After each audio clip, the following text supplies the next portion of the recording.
Hi everyone, it's Trina, and I thought I would get into some more of the origins of soul. And it was funny because on Steiger today we were talking about free will.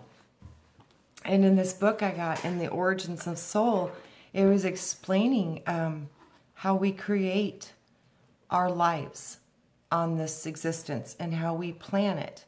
And in my previous video, there's actually a question and answer that goes through a hypnotherapy session. And they're speaking of the wheel and the circle of destiny and how there were some profound things in here. Like one of the questions from Dr. Newton, can you divide your soul energy? The subject, yes, I can send thoughts back to myself. Of course, the controllers are helping too. I go in and out of the screen, the visual screens, the screens that we see when we do our past life reviews and when we create our future incarnations. This information is pretty shocking to me because it's confirming so much of what I've been shown. So it says subject, or Dr. Newton, it seems to me when souls are in the ring of destiny, they use time almost like a tool. Subject, as spirits, we do use time, subjectively. Things and events are moved around. They become objects in time. But to us, time is uniform. When making contact in the ring, in viewing future lives, the soul in residence is put on hold for a moment. It's relatively short. We don't disturb life cycles when tracking through time. My choices of life, of environments, are not unlimited. I probably won't be able to see all of a scene at one time or in one segment. Because of that, and because of what they don't show you, there is a risk attached to all body choices. Dr. Newton, if one's future destiny is not fully preordained, as you say, why call this place the Ring of Destiny? Subject, oh, there is destiny, all right. The life cycles are in place. It's just that there are so many alternatives which are unclear. So that would be, if we had any kind of free will, this is where it is. It's between all the preordained cycles that you signed up for in this construct are being met through different choices that we make in our life and different frequencies we're producing to bring specific energies into our life. So it's all about what you do within your own self, and that's going to put you where you land. It's like it says, these kind of reports have been found in all the files of many hypnotherapists around the world. I have similar accounts on my own files, as I do too. Those who remember visiting the Ring of Destiny tell us while they are shown the major obstacles that they will face in the life ahead. The outcome is not always revealed. This part of our life is obscured because these difficulties are designed to test the soul's ability to find a solution. Once we are in the actual life experience, while our circumstances are designed to help us learn certain lessons, how well we handle these events is up to us. This is the all-important action of free will. See, and that's what they taught me. They taught me no matter what comes at you and what other people or the world throws at you or does around you, the only thing that you will be held accountable for is how you react. How you react to the stimulus. It's not what's being done, more so is it how did you react? So Newton explains, the ring sets up different experiments for us to choose from. On Earth, we will try to solve them. This means that while the life challenges like illness, handicaps, difficult family dynamics are all chosen by us before we begin a new life, once we are here, our conscious free will is operational, and we have no memory of those previous choices. Dr. Newton writes about the role that our free will choice plays. If everything was preordained, there would be no purpose or justice to our struggle. When adversity strikes, it is not intended that we sit back with a fatalistic attitude and not fight to improve the situation by making on-site changes. During our lives, all of us will experience opportunities for change that involve risk. These occasions may come at inconvenient times. We may not act upon them, but the challenge is there for us. The purpose of reincarnation is the exercise of free will. Without this ability, we would be impotent creatures indeed. Let us return to Plato's Republic once again, to the story of the Greek warrior who experienced mirrors, similar accounts that crop up in the virtuality of every culture of the world. They are found among the peoples of Egypt, Siberia, Finland, Bolivia, Argentina, and among North American native peoples.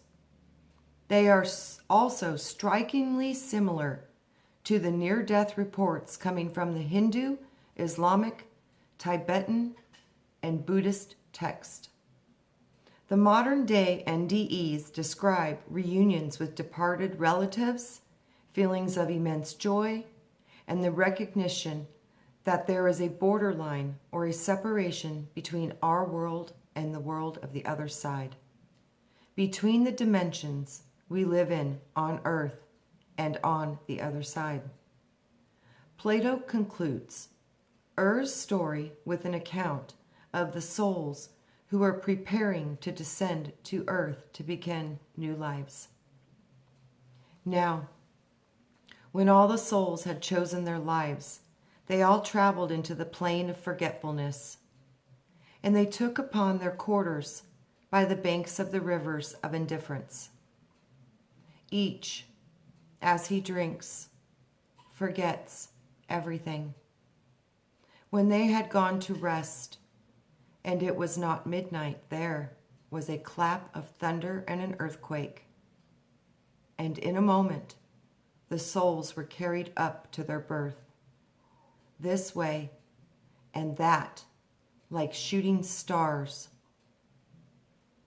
Himself was prevented from drinking any of the water, but how and by what road?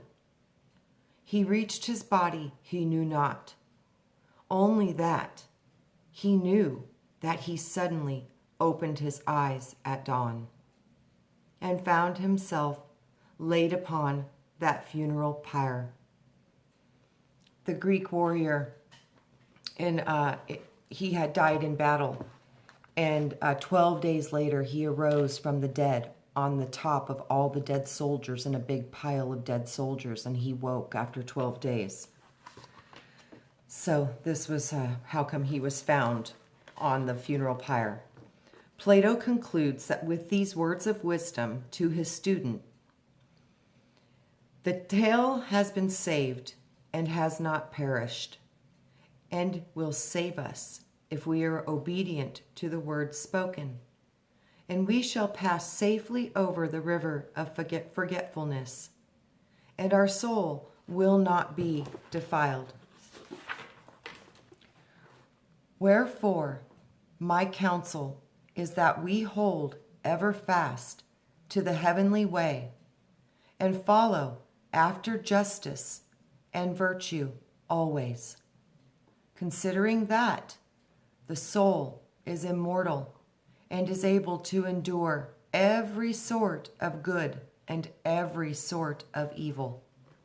Thus shall we live, dear to one another, and it shall be well with us, both in this life and in the pilgrimage of 1,000 years, which we have been describing.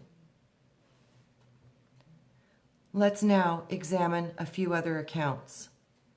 There is a story of the British admiral who narrowly escaped drowning in the Portsmouth harbor in 1795. His account was published in a local newspaper, and it too included a life review. In short, the whole period of my existence seemed to be placed before me in a kind of panoramic review, and each part of it seemed to be accompanied by a consciousness of right or wrong, or by some reflection on its cause or consequence. Indeed, many trifling events which had been forgotten then crowded into my imagination, and with the character of recent familiarity. Then there is an account of the famous 19th century Swiss geologist and alpinist Albert Heim, who sustained a 20-meter fall from a mountain following a failed attempt to catch his hat. In his fall, he had a near-death experience. Over the next 25 years, Heim collected accounts from other climbers who had fallen or had similar near-fatal experiences. To his surprise, he found 20 such people. They reported hearing celestial music, experiencing an expanded sense of time, being enveloped in a calming peace, and achieving a clarity of mind that made their encounter indubitable, basically undeniable. They claimed to have experienced a life review, and also claimed that when they died, they felt no pain. None of the injuries hurt that they had sustained at that time of their death. Heim published his research in 1892, and thus became the first person in modern history to publish a collection of what would later be referred to as NDEs, or near-death experiences. Of his own experience, Heim wrote, "I saw my whole life take place in many images as thoughts on a stage at some distance from me. I saw myself as the chief character in the performance. Everything was beautiful and without grief, without anxiety, and without pain. I felt no conflict or strife. Conflict had been transmuted into love." Near-death experiences include every culture, ethnicity, gender, age, and religion. They also occur among people with no spiritual beliefs at all. And this is the strong argument for our existence as an immortal being of light. At death, the soul shifts from one-dimensional level to another, depending upon its level of consciousness in life, and what we have learned in each life goes with us until we discover how to permanently abide in the vibration of love. For millennia, some of the greatest thinkers in the world have contemplated these mysteries and have profound things to say about the nature of the soul, the origin, a 3rd century AD Greek scholar ascetic and clearly Christian theologian, writes, "It can be shown that an incorporeal and reasonable being has life in itself, independently of the body. Then it is beyond a doubt that bodies are only of secondary importance and arise from time to time to meet the varying conditions of reasonable creatures. Those who require bodies are clothed with them, and contrariwise, when fallen souls have lifted themselves up to better things, their bodies are once more annihilated. They are ever vanishing and ever reappearing." Whoa. The following comes from Madame Helena Blavatsky, the Russian spiritual initiate, occultist, and founder of Theosophy. "That which is a part of our soul is eternal. Those lives are countless, but the soul or the spirit that animates us throughout these myriads of existence, it is the same time. And though the book and volume of the physical brain may forget events within the scope of one terrestrial life, the bulk of collective recollections can never desert the divine soul within us. It whispers. They may be soft. The sound of its words are too far off the plane to be perceived by our physical senses. Yet the shadow of events that were just as much as the shadow of the events that are to come. It is within its perceptive powers. It is ever present before its mind's eye." Astonishing Case of George Ritchie. The extraordinary case of George Ritchie opens in 1946, at the close of World War II. Some years later, in 1978, Ritchie told his own story in a powerful little book titled Return from Tomorrow. The story begins when George was a 20-year-old Army soldier preparing to leave his barracks in Texas to visit his family in Richmond, Virginia. George came down with a case of double pneumonia and was admitted to the hospital with his temperature rose to a whopping 106.5 degrees, at which he was then declared dead. The next thing he knew, George found himself standing outside of his body by the hospital bed. At first, he didn't recognize that he was dead. In fact, he thought he had just awakened in the hospital since it was Christmas and he was hoping to get back to see his family. His thoughts turned towards his desire to visit them. Suddenly, George found himself flying at the speed of thought across the night landscape. Below him, he could see towns and villages passing by, and it soon occurred to him that he had no idea where he was.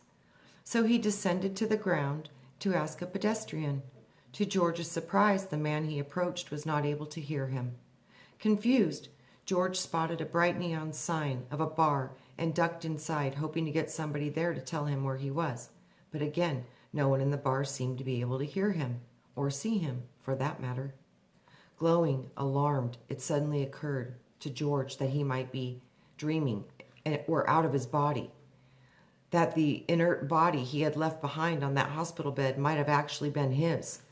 In panic, George now finds himself racing back along the same aerial path that he had just taken, flying back towards the hospital, crossing hundreds of miles in mere moments. But once he arrived, he realized he had no idea which room his body had been taken to, since it had been unconscious with fever. For the next few hours, George searched diligently through all the hospital rooms, looking at body after body of sick men, young men, until at last he found his own body covered by a white sheet. The only way he knew it was his body because his arm was sticking out of the covers and he recognized the ring that he had been wearing. I backed towards the doorway. The man in that bed was dead, but if that was my ring, then that was me. The separated part of me lying under that sheet, did that mean that I was... It was the first time in the entire experience that the word death occurred to me in the connection with what was happening. But I wasn't dead. How could I be dead and be still awake? Thinking, experiencing death was different. Death was, I didn't know, blanking out, nothingness. It was me, wide awake, only without a physical body to function in. Then a great light filled the room, and a luminous being appeared. George believed this to be Jesus, for as this being radiated an all-encompassing love. In this radiant presence, George saw the details of his life quickly passing before his eyes in a life review. How this was possible, I did not know. I had never before experienced the kind of space we seemed to be in. The little one-bed room was still visible, but no longer confined us. Instead, all sides of us was I could only think of as a kind of enormous mural, except that the figures on it were three-dimensional, moving and speaking. There were other scenes, hundreds of thousands, all illuminated by that searing light, in an existence where time seemed to have ceased. It would have taken weeks of ordinary time to even take a glance at so many events, and yet I had no sense of minutes passing. That's what people experience when they get the downloads. You couldn't, it would take volumes and volumes of books and information to teach you what you learn in just a few moments in these states of awareness. During this life review, George had realized that much of his life had been wrapped up in anger, self-centeredness, and self-aggrandizement. With crystal clarity, he saw that. Every detail of 20 years of living was there to be looked at. The good, the bad, the high points, the run-of-the-mill. And with this all-inclusive view came the question. It was implicit in every scene, like the scenes themselves. It seemed to proceed from the living light beside me.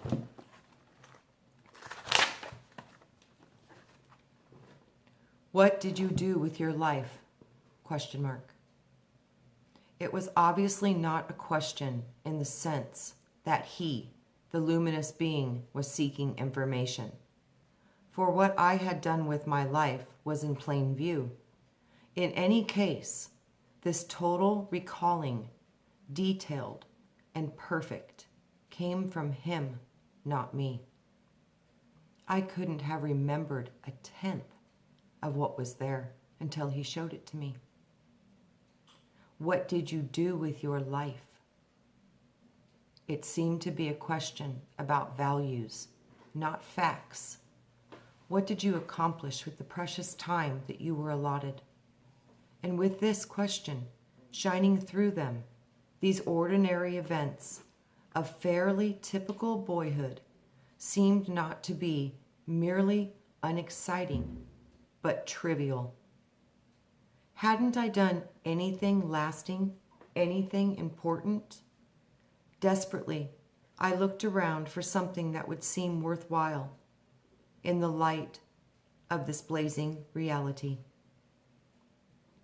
Although George found nothing of any redeeming value about his own choices in life so far, this luminous presence offered to take him on a journey to reveal the spiritual state of other souls that had gone to the other side during this extraordinary tour. George was shown two of the lower levels of the afterlife, and then finally taken to the higher realm of radiant light. These three levels corresponded to the lowest, lower, and middle registers of the astral plane. Within the astral plane, I have seen at least 7 different levels. Might be 13 or even more. So the lower astral realms. To his surprise, George found that the 2 lowest levels of the astral plane seemed to be superimposed over the earthly world, yet separated from it in a vibrational density. Interesting. Vibrational density is what separates the realms. These realms appeared to be dark and gloomy, devoid of light. This was the underworld, the dimensional plane where our emotions and desires create our reality, binding us to our own negative thought forms. The lowest level lies below the crust of earth, while the next level up seems to superimpose over our physical world. I've seen that, where 2 realities are existing right here. And that was weird. It's like 2.5, 3 feet above us. And it's right there. I've seen that before and I was like, whoa. So, okay, so the lowest level below the crust of earth, the next level up seems to be superimposed over our physical world. Wow. Since each of these various dimensional planes vibrates at a different rate of speed, people in one state are largely unaware of those in the other states. In Chapter 4, we will briefly speak about the existence of 7-dimensional planes. From the highest to the lowest. The number 7 has been taught in many esoteric traditions, although sometimes the number of the dimensions is said to be as few as 5, and as many as 12. Often these 7-dimensional realms are depicted in a series of concentric circles with the highest and the finest vibrating plane being at the center, and the coarsest dimension being the outermost ring. It is these 2 outer rings that George first visited, the dimensions that are inhabited by the souls stuck in delusions and negativity. The first of these dismal places was the seedy bar that George had visited earlier, where he had been neither seen or heard by the living. This was the realm of the hungry ghost, spoken of in the Tibetan Book of the Dead. According to this ancient text, this plane emits a dull red light. In this seedy bar, George watched as many disembodied spirits tried to take a drink, but soon he realized that without bodies they could never satiate their thirst. Frustrated by their future attempts to drink, these restless spirits had become hungry ghosts, trapped by the cravings that they were enslaved to by their earthly lives, whether drugs, alcohol, cigarettes, narcotics, or sexual activity. But now, in the realm of the pretas, they had no way of assuaging their cravings. Death did not cure whatever addiction was operating during their earthly life, since addiction is illness of the mind, as much of it is in of the body. George watched as these troubled spirits tried to jump into the bodies of the still living, vicariously feeding off that person's desire and ability to actually drink. If a hungry ghost is successful in attaching to a living human being as a host, then it brings on its own cravings, disturbed thoughts, and wounding patterns into the life of that person. The luminous guide then directed George to view some of the spirits that had committed suicide. These souls were trapped in futility and regret. As soon as they had left their bodies, they realized that they had made a mistake, and they were filled with sorrow. They followed their family members around, apologizing. However, they could not get through the numbing clouds of their grief that enveloped their relatives. So these suicide cases became trapped in guilt and regret, and they could not move on because they could not forgive themselves for what they had done.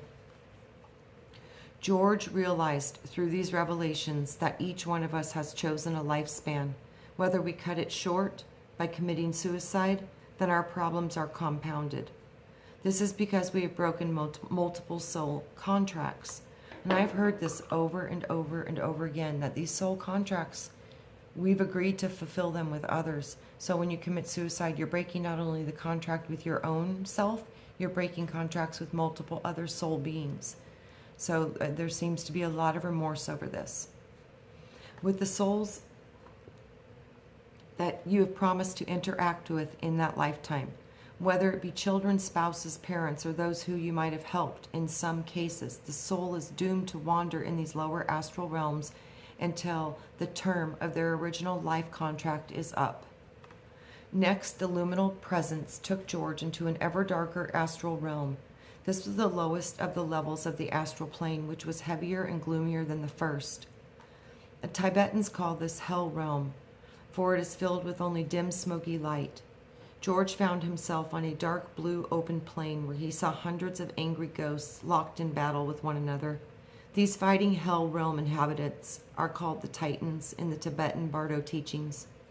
Everyone here was experiencing some kind of trauma, emotional trauma, hurling themselves at one another in a frenzy of impotent rage.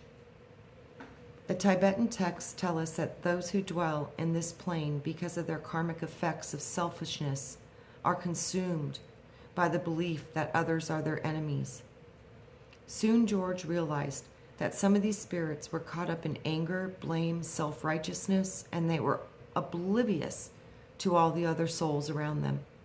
So they were boxing at shadows, completely absorbed in their own self-created hell. Up to this moment, the misery that I had watched consisted in being chained to a physical world of which you were no longer a part of. Now I saw that there were other kinds of chains. Here were no solid objects or people to enthrall the soul. The creatures seemed to be locked into habits of mind and emotion, into hatred, lust, destruction, destructive thought patterns. And the thoughts most frequently communicated had to do with their superior knowledge or abilities, or the background of the thinker. I told you so. I always knew. Didn't I warn you? Were shrieked into the echoing air over and over again. In these yelps of envy, the wounded self-importance, I hear myself and all too well. Eventually, George realized that in these lower dimensions, there is no faking it. And there's no faking that you're more evolved than you really are. He also saw that like attracts like. So those who are caught up in their own emotional or mental venom will attract others who are just as hate-filled as they are. And all of these souls settle into the same dimension he called the Society of the Damned. Theosophical writer Annie Besant describes these levels in her book, The Ancient Wisdom. The first of the lower division is the one that contains the conditions described in the so many Hindu and Buddhist scriptures under the names of hells. It must be understood that man passes into one of these states. When he passes, he is not getting rid of his passions or his vile desires that have led him thither. These remain as a part of his character, lying latent in the mind in a germinal state, to be thrown onwards again to form his passionate nature when he is returning birth into the physical world. His presence in the lower region of the astral plane is due to his existence of the karma desire, the body of matter belonging to that religion, and he is held prisoner there until the greater part of his matter has dropped away, until that shell composed of it is sufficiently disintegrated to allow the man to come into contact with the region next above.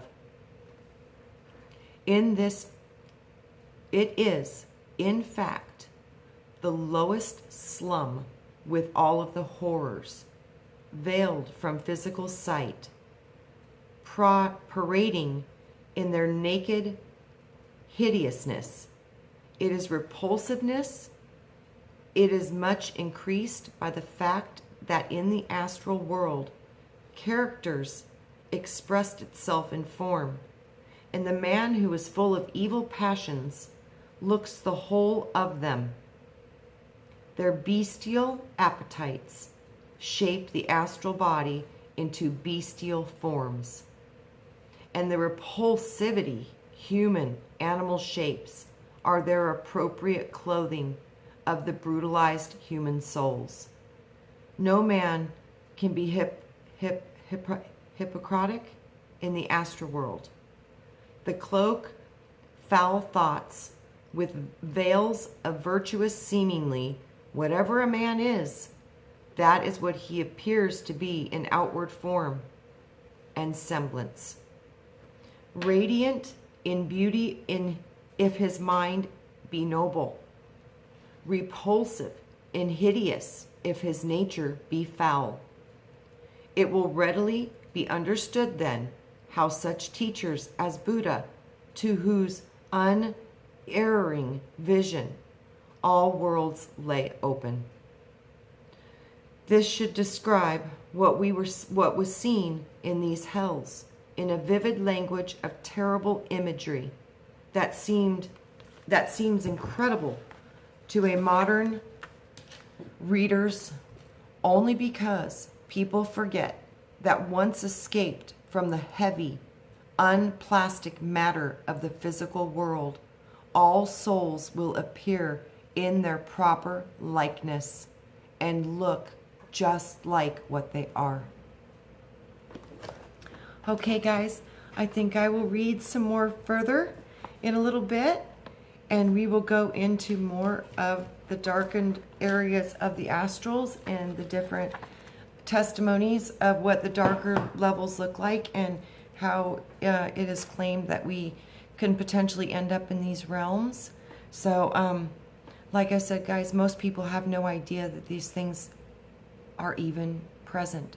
So, you guys are already way ahead of the game in understanding that these potentials might potentially truly exist. And if they do exist, you'll have a better map on how to guide yourself and navigate yourself through them when you do reach them. So I love you guys. I love reading this with you. It's very informative. I'm reading it with you, and it's beautiful, and I really enjoy it. I hope you are too, and I hope you're learning from it just as I am. So I will catch you on the next one. This is, I believe, 4.4, and we will see you soon.